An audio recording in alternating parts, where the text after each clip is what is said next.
Adil, is the UK administration looking at this and allowing this? Like, what's the process? How did the Pakistani High Commission, did they employ to take this case forward and ensure that there's a defamation case against an individual, a dissenter who's living in exile in London? Because many people across board and advocates of media freedom are saying that this trial, and if at all you are convicted, this trial could set a very wrong precedent. How does a dissident stay in London and be safe in voicing his or her concerns about the country that he belongs to? Yeah, well, Geeta, that's a very, I would say, pertinent observation, because the fact is that as far as the UK's establishment of the government is concerned, well, they cleared me after 9 months. They kept me hanging for 9 months. I was on bail, and the bail conditions are very strict, mind you, but I had excellent legal team which was supporting me, thankfully, who did come forward, and I had my rights, at least some of them, intact, and the case was dropped, and that is where we say that well, justice did prevail, because that was a criminal. Counterterrorism law has got a very broad interpretation. They could have really, if they wanted to take me to task, they could have taken me to task. So that tells you that the British establishment is they believes in fair play and wants to protect the dissidents. All right, so that is the intention of the British establishment is quite clear over there. But once it comes to the lawfare, well, anybody with lots of money, with millions of pounds to spare, can come to the UK and make use of the UK libel laws, which favors the claimant, which grossly favors the claimant. And they can throw in money on the reputation lawyers in London. And London is the libel tourism capital of the world for the same reasons. And because anybody can just come in, and because the burden of proof is on the defendant, not on the claimant. Like in this particular case, it's a comedy, you know, Geeta, which is going on. The ISI sector commander, senior most officer of the biggest province of Pakistan, the Punjab, comes to the UK court while he was a serving sector commander in 2022, and he says that this man, the former Pakistan Army officer, Adil Raja turned journalist, is defaming me by saying that I am involved in political manipulation, which is a fact known even to teenage kids and everyone in Pakistan. He's saying that I am involved in controlling the judiciary in my country. Well, who are you talking about? I'm talking about this case. No, which is the officer that you're talking about?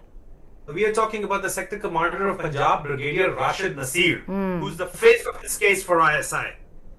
Okay. He's a brigadier. And every time there's a hearing, he has to come down to London?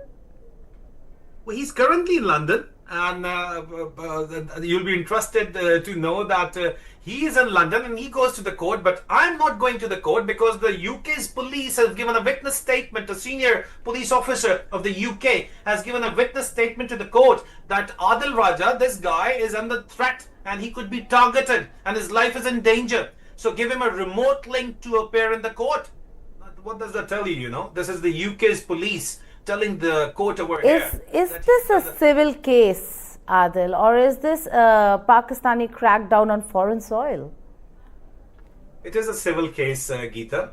That is why it is a civil case. But for the trial is for 4 days, and if no, what I'm asking is that is this a civil case? Meaning, is this a joke? Because if it were a civil case, it would have been dealt with accordingly. But it seems like it's a Pakistani crackdown on foreign soil. It's almost like Pakistan is cracking down on dissent on foreign soil.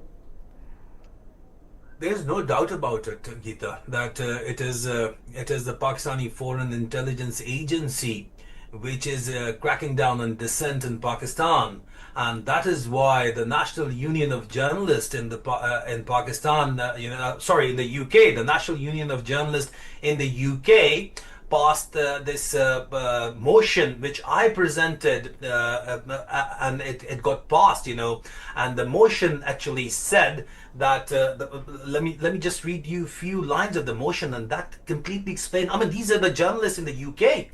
So they've said the solidarity with Adil Raja against SLAPP case, in which the branch, that is the London freelance journalist branch of the National Union of Journalists, the biggest journalist union in Europe. It says that Adil Raja, a freelance investigative journalist and NEJ member, is facing a strategic lawsuit against public participation initiated by the Pakistani intelligence agency.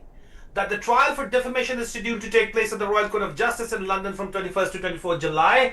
That this case represents a significant threat to press freedom and journalistic integrity, as SLAPPs are designed to intimidate and silence journalists through costly and vexatious legal action. All right. So they resolved that to express their full support to Adil Raja in the defense of the defense against this SLAPP case, to circulate my press release, to encourage media coverage, to support solidarity campaign, and to invite me for further, case details. And they did invite me, and I'm really grateful to them that they are supporting me. But this is the National Union of Journalists saying all this, all right, supporting all this, because they know what's actually going on. And they do say that as UK works on case law, if this case is decided against me, there are two things. Firstly, if this case is decided against me, it will have implications for the freedom of press in the UK, in the Europe. All right, that's the first thing. That is why I was told by the Secretary General of the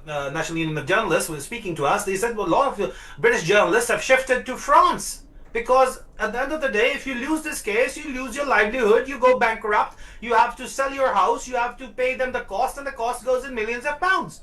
So that is how, that is why people, but Europe, EU has passed anti-SLAPP laws in 2024. So they are taking advantage of it.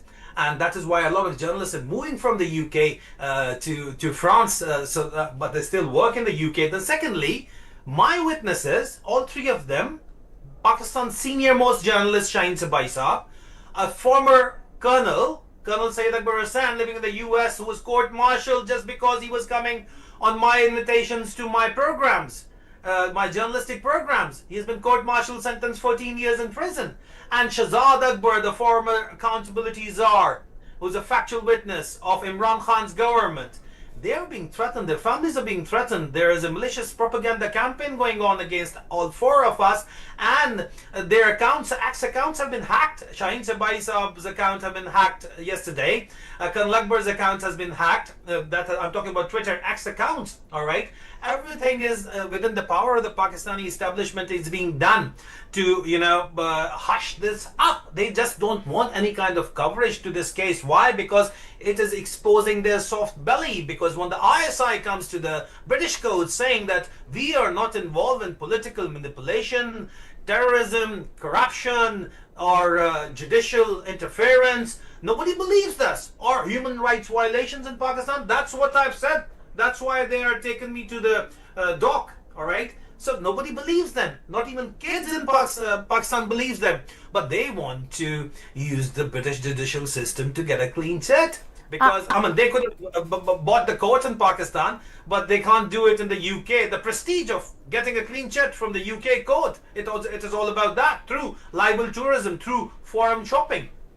Right, Adil, how confident are you that the case would be delivered in your favor, that the ruling would be delivered in your favor? Are you confident, or are you still a little jittery about what the ISI can really do and how it can influence judgment in a London court? Well, Geeta, there's a delicate balance, all right? And this delicate balance is definitely there it's a 50-50% chance, because there is no jury. And that is why anti-SLAPP campaigners want to bring back the jury in these trials. So it is all up to the judge. Now, frankly, why would the judge decide, in truth defense, that yes, ISI and the Pakistani establishment is involved in election rigging? Because that's what I've revealed, and that has been proven. Actually, whatsoever I've said has been proven already on ground. But if the British court is going to give that verdict, well, that will be a bit dicey, considering the balance, the foreign relations between Pakistan and the UK. So I don't think he would go over there. My legal team do not think that they'll go over there, but definitely what harm has occurred to this gentleman? Firstly, second, whatsoever I've done is I have done it. I have said it based on truth, and I've shared whatsoever I've shared in public interest. And yes, it can be very easily proven that it was shared in the public interest. Now, you cannot insult the intelligence of 250 million Pakistanis by ruling in their favor. But still, it is a delicate balance, because UK at the end of the day is the libel tourism capital of the world, and the ISI through their officer Brigadier Rashid Nasir are spending lot of money. I mean, they've got the chamber, which is the former chamber of the British Prime Minister Keir Starmer. That's right. So what does that tell you? Yeah.